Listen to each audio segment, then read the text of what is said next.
Hey there, you probably remember back in 2007 when Robert Rodriguez and the love of my life, Quentin Tarantino, teamed up for Grindhouse. While Tarantino created one of the best movies of the year with Death Proof, Rodriguez delivered the madness of Planet Terror, featuring zombies and a chick with a shotgun instead of a leg. In between the two films there are also some fake trailers. You know, trailers for movies that are never meant to be produced. And one of them was for Machete, or Machete if you want.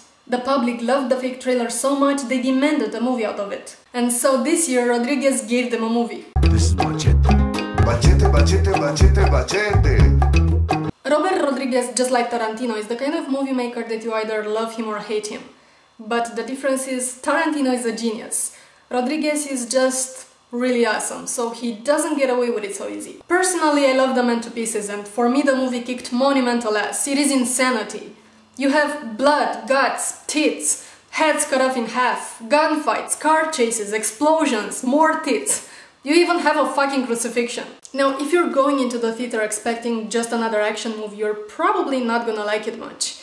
This is not simply a film, it is not a satire but a tribute to action movies. It is made intentionally exaggerated and not believable.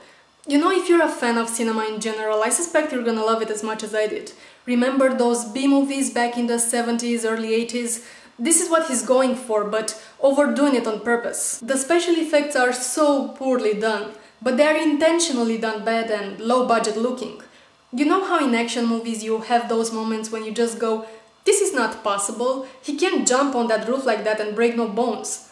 The problem with those movies is that you are supposed to believe them. They take themselves seriously while Machete doesn't.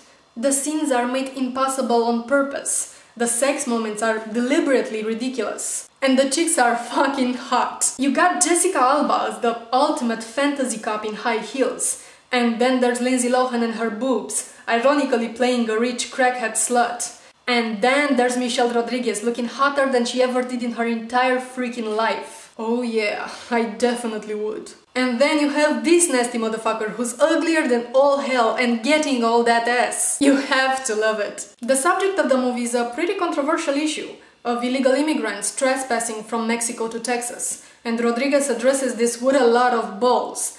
Now, again, you're either gonna appreciate his approach or it will make you cringe. Especially if you're an American. Just saying. And who is Machete? He's at the same time an illegal Mexican immigrant, CIA, FBI and DA. Oh, hello! You have to love it. Now, the only problem I had with this film was some of the acting. I mean, I like Danny Trejo and he has this very unique look, but I just wasn't that impressed with him as Machete. And he was in the initial fake trailer, so obviously he had to be the lead, but I just don't think he did the best job at it. He wasn't dynamic enough, he wasn't that memorable as a character. If I had to pick an actor to play Machete, I would choose another unique-looking Hispanic who can do these hardcore type of roles. Does No Country for Old Men ring a bell? Come on, say it with me. Javier Bardem. Machete, machete, machete, machete. This is Machete. I also wasn't such a fan of Jessica Alba here. She had some good moments in the film and she looked amazing, but she also had moments when she just looked weak. Like when she got on top of that car screaming in her high-pitched voice to all the Mexican pendejo cabrones.